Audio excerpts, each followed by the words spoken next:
ক্লাসে তোমাদের শুভেচ্ছা ও স্বাগত। আমি মোসাফা শামসুন্নাহার বসুনিয়া, শিক্ষক বাংলা। আমি আজকে আলোচনা করব বাংলা ব্যাকরণ। বাংলা ব্যাকরণে শব্দশ্রেণী বিভাগ। শব্দশ্রেণী বিভাগ কি? দেখো, অর্থবোধক ধ্বনি বা ধ্বনি সমষ্টি অভিধানে যেরূপ গ্রহণ করে তাকে বলা হয় শব্দ। শব্দগুলো একজাতীয় হয় না, এগুলো প্রতিটি আলাদা বৈশিষ্ট্য বা ব্যাকরণিক ভূমিকা থাকে। ব্যাকরণিক ভূমিকাগত দিক থেকে শব্দগুলোকে কয়েক শ্রেণীতে ভাগ করা যায়। এগুলোকে বলা হয় ব্যাকরণিক শব্দশ্রেণী। ব্যাকরণিক শব্দশ্রেণীকে 8 ভাগে ভাগ করা যায়।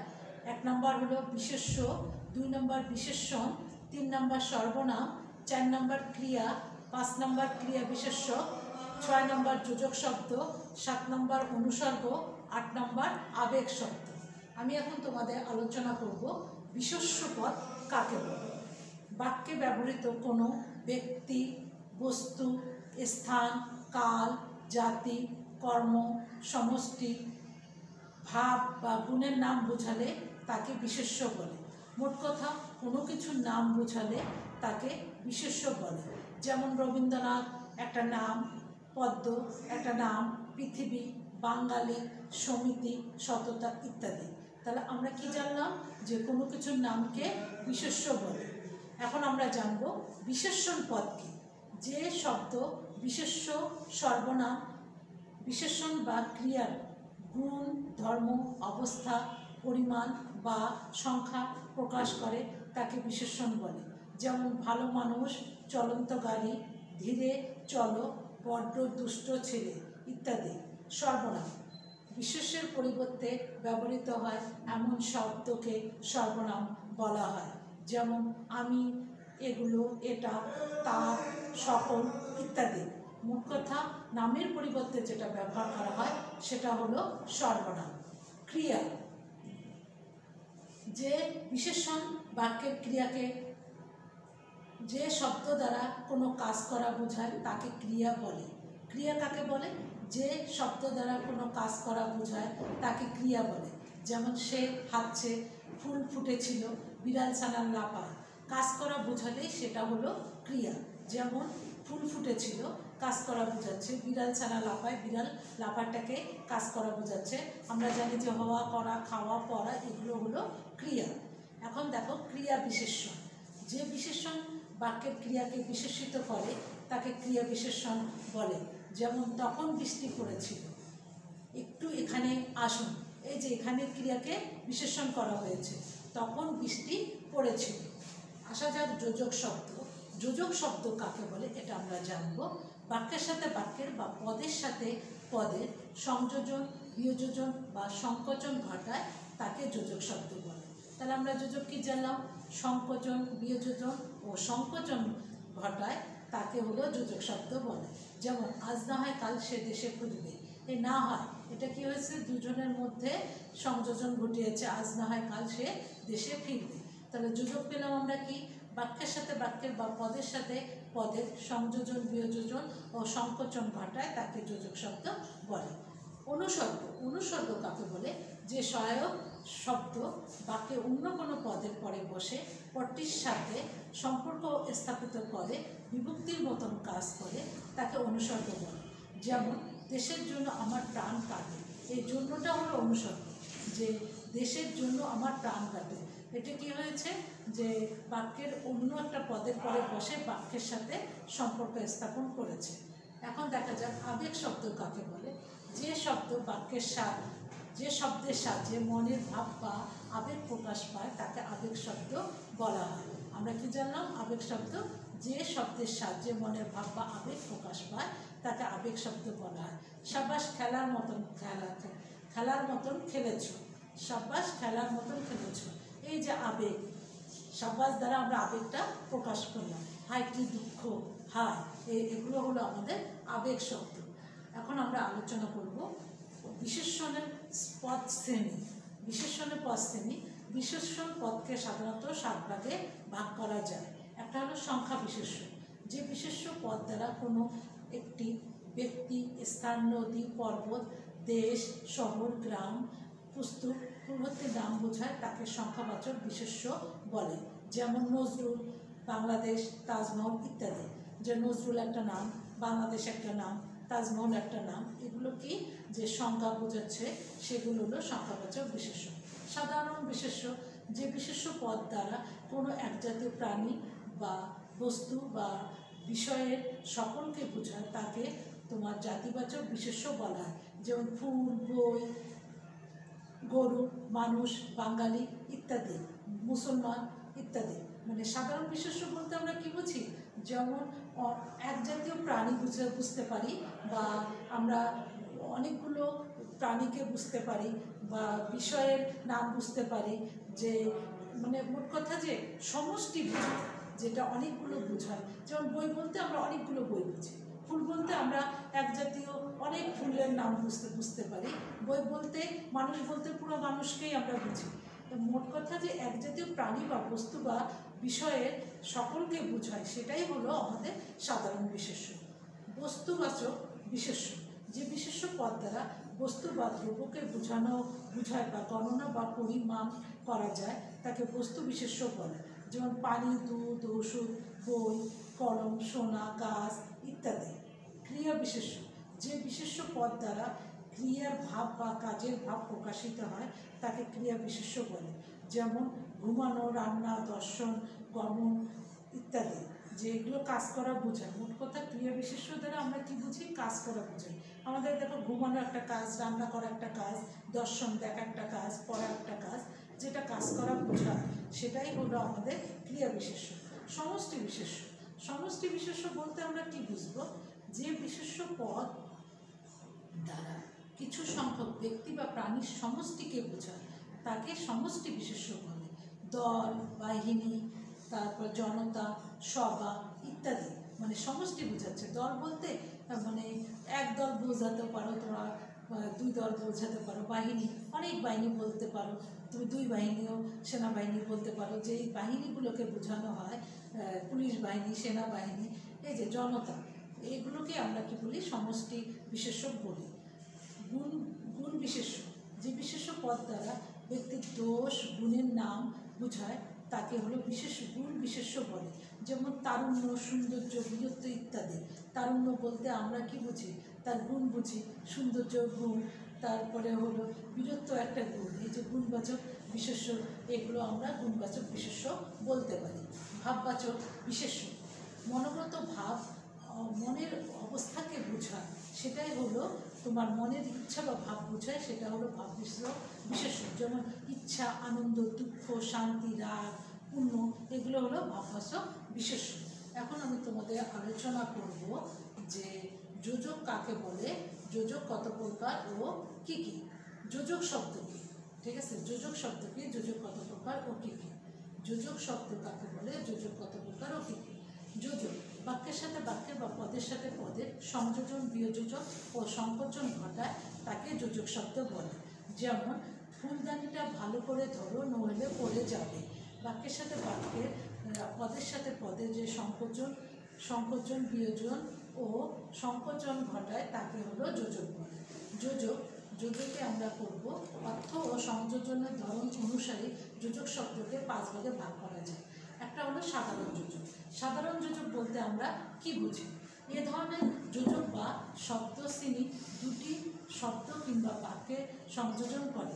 যেমন দুটি শব্দের সংযোজন, সুখ ও সমৃদ্ধ কেনা চায়, সজীব আর সুমন একে অপরের বন্ধু।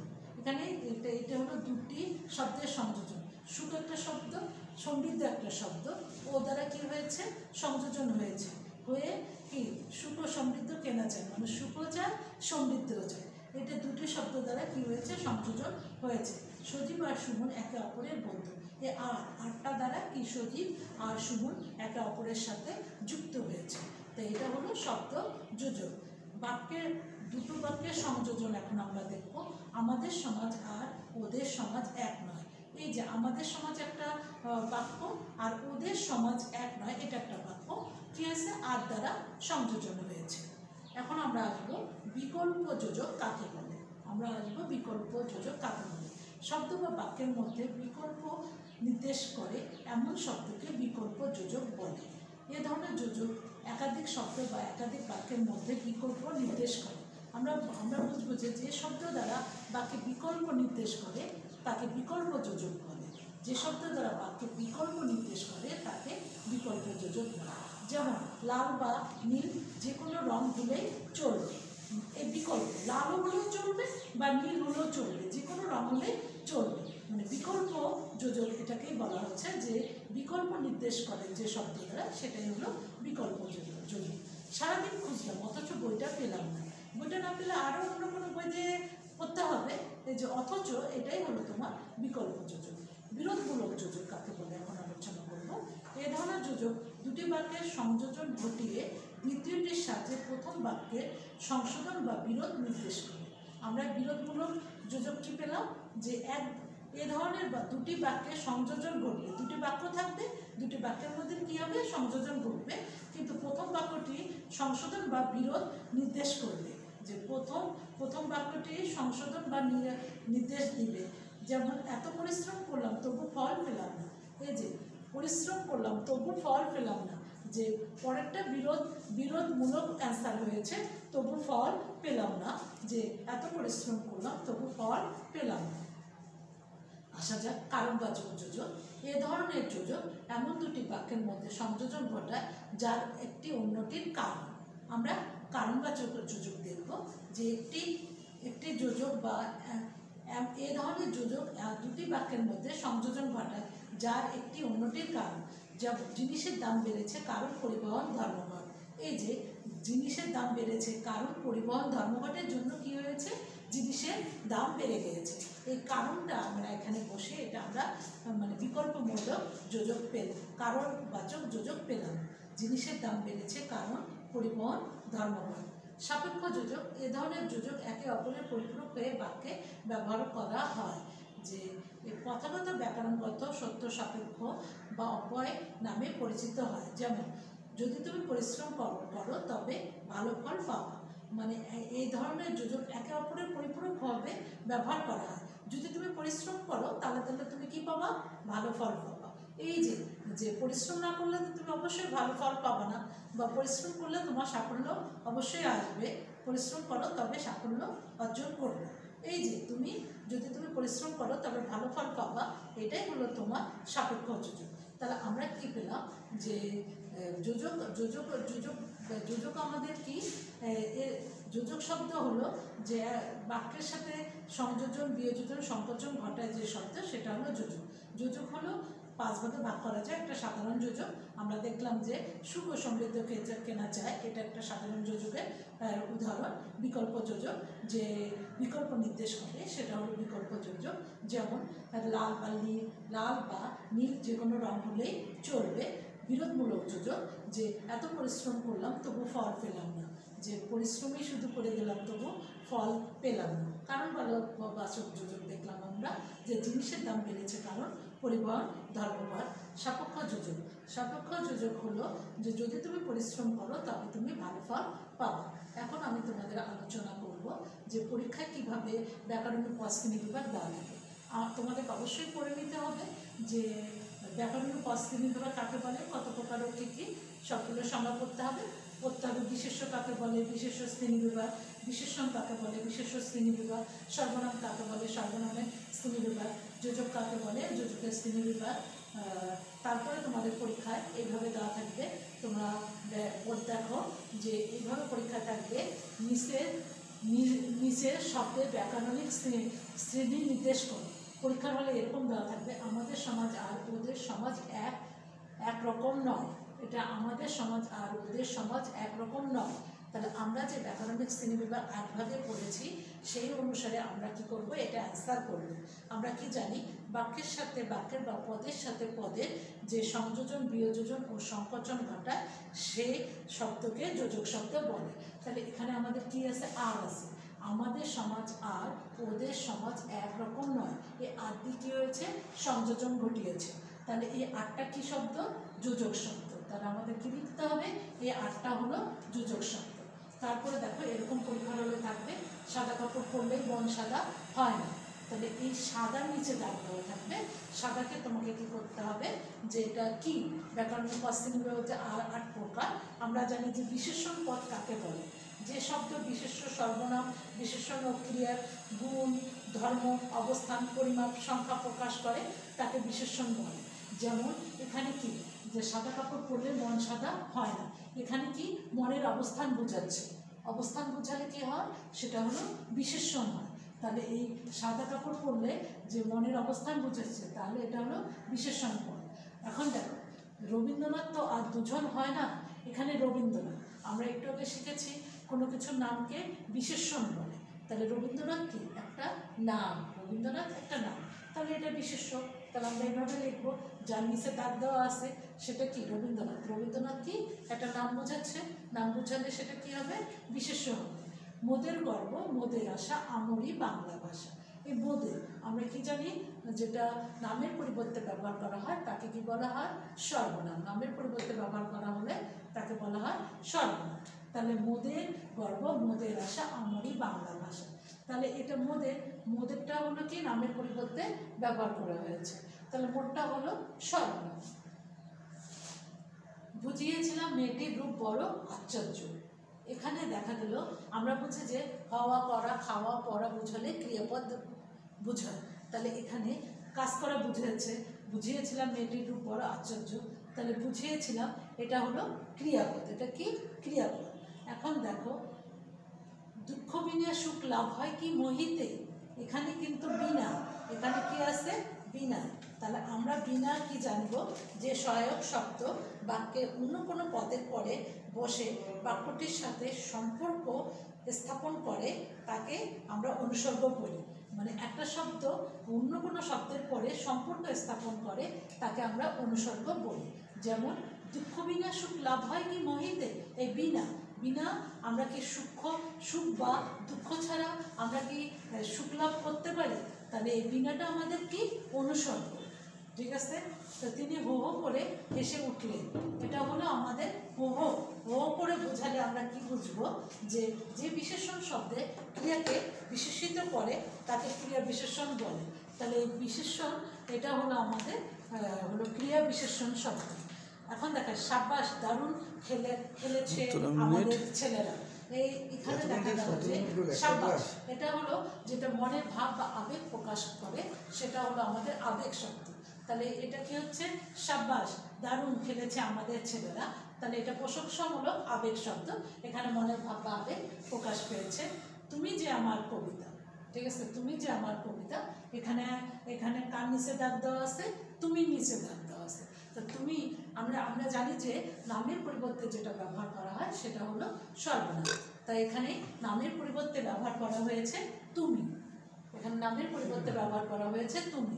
তাহলে তুমি যে আমার কবিতা, তাহলে তুমি হলো সর্বনাম।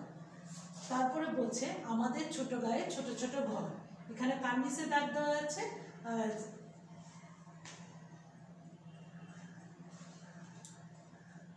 আমাদের ছোট গায়ে ছোট ছোট ছোট ছোট ঘর। তা এখন দেখা গেল আমরা কি জানি, যে দোষ গুণ অবস্থা বুঝালে বিশেষ্য পদ হয়, তাহলে ছোট ছোট, এখানে কি হচ্ছে, ছোট ঘরের অবস্থান বোঝানো হয়েছে, তাহলে এটা কি হয়েছে, বিশেষণ পদ। এখন দেখো, রহিম ও করিম দুই ভাই। আমরা একটু আগে জেনেছি যে বাক্যের সাথে বাক্যের, পদের সাথে পদের সংযোজন, বিয়োজন, সংকোচন ঘটায় তাকে কি বলে, যোজক বলে। ঠিক আছে, তাহলে এখানে কি এসে রহিম ও করিম দুই ভাই, এখানে ওটা কি হয়েছে, ওটা হলো তোমার সংযোজন ঘটিয়েছে রহিম ও করিমের মধ্যে, তাহলে ওটা হলো তোমার যোজক শব্দ। বা চমৎকার একটা গল্প লিখেছো, এটাও দেখা গেল যে মনের ভাব বা আবেগ প্রকাশ পেয়েছে, তাহলে এটা আমাদের কি হয়েছে, যে এটা হলো মনের ভাব বা আবেগ প্রকাশ পেলে সেটা হলো আবেগ শব্দ। তাহলে এটা আমাদের প্রশংসামূলক আবেগ শব্দ। যে যথাধর্ম তথা জয়, এটা হলো সাপেক্ষ যোজক। যে আমি বলেছি যে বাক্যের সাথে বাক্যের, পদের সাথে পদের সংযোজন, বিয়োজন, সংকোচন ঘটায় তাকে কি বলে, যে হলো যোজক বলে। তাহলে যথাধর্ম তথা জয়, এটা হলো আমাদের সাপেক্ষ যোজক।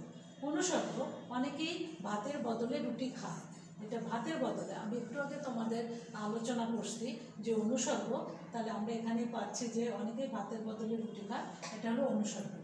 এরপরে দেখো যে তোমাদের ভালো থেকো, সুস্থ থেকো, খোদা হাফেজ।